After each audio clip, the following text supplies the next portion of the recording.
Hey guys, what is up? AwesomeTheSauce here.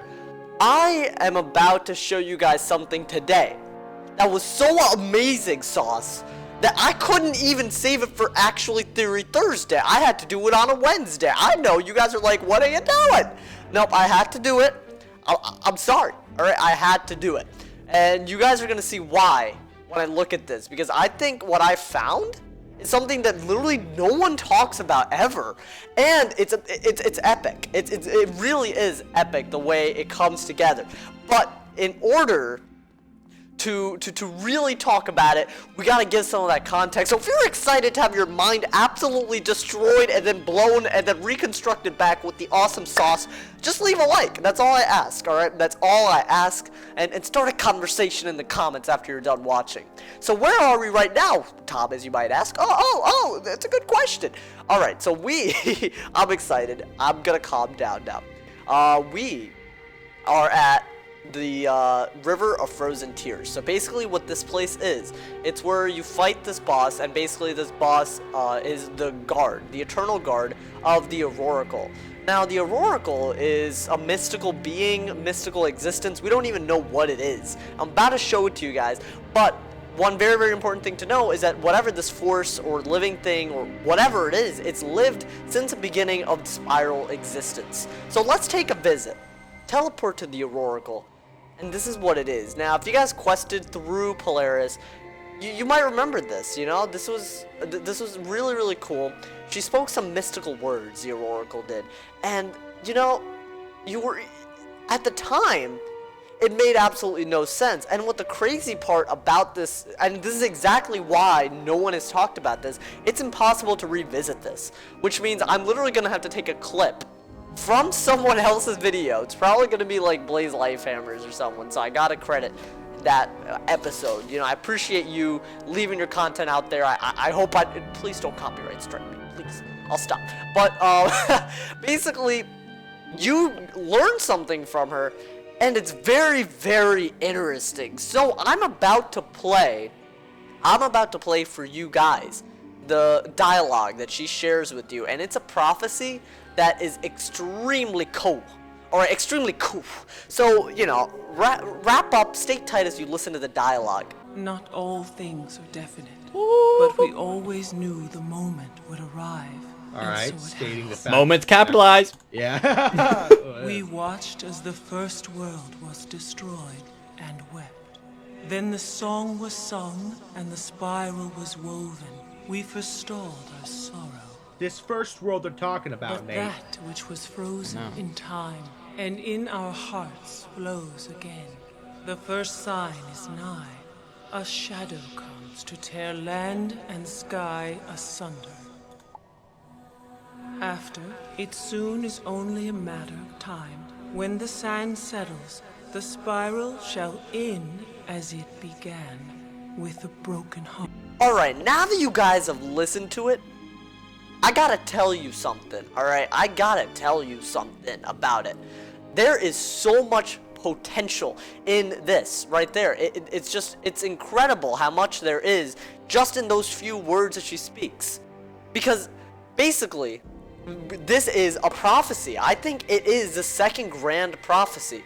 Now, first off, let's focus on what the Auroracle is. The Auroracle seems to be the ultimate form of knowledge. I think it's a first world being that's been around. Now, just to give you some context on the quest, that wolf guy over there, he actually warned us that this being was feeling very sick as well. So what I believe is that she is just like Bartleby in that they are, you know, ancient beings that are forces of light, forces of good, and they are affected by the forces of chaos. Now, these are the forces that, you know, we just don't know what they are. You know, old Cobb is releasing chaos, and it seems to be the reason why the eternal beings are feeling bad. So Bartleby's feeling sick, and apparently the Auroracle is also feeling sick. Ill, as the wolf guy put it. So, that being said, I think that's good enough proof to really say that this is a first world being, and her words should be taken seriously. Now, some of the things that really, really stuck out to me was tearing land and sky asunder. Now, the second I thought of that, there are a few things that come to my mind. Now, when you're talking about land and sky, the immediate thing that should come to your mind from Wizard101 specifically is the final battle in Polaris. Now, basically, the Sky Anchor is exactly what it is. It anchors down the sky to the ground. And Rasputin's plot, and Old Cobb's plot in general, was, I guess, to just cause chaos by ripping apart the land and the sky. I don't think he had any ulterior motive besides in this world, besides just introducing the rat, kind of introducing the fact that he was out for chaos, and obviously trying to cause chaos by tearing the land and sky asunder. So that was the first part of what she said. It already came true. Now, another thing that I do want to point out is that sky and land were also torn asunder in ancient mythology. Now, when you look at the Greeks' mythology, that's actually what happened between the sky and the land. In Greek mythology, the god of the land is Gaia, and basically she was the ancestral form of life, the Mother Earth goddess, and she is also the parent of this person named Uranus, this god named Uranus. He's the sky, and basically from their union, they bore the Titans. So they are in Greek mythology, they are the parents of the gods. Now, when we're really, pointing out, when we're really, analyzing this, I think it really goes to show that the Titans were the children of whoever represented the land and whoever represented the sky at one point. Now, obviously, I don't think we really have a god of the sky and a god of the land, but we do have Titans. So I'm going towards a conclusion that it was the father was Old Cobb, and the mother was Raven. I think they were the original beings, and that's fair enough, I don't think they danced around the tree in that other prophecy, and basically they bore the Titans. However, a very, very important point to keep in mind, actually, is that in the myth, Gaia, who is the land, she basically, Uranus did not like the children. So Uranus sent the children, the Titans, down into some deep, deep underworld.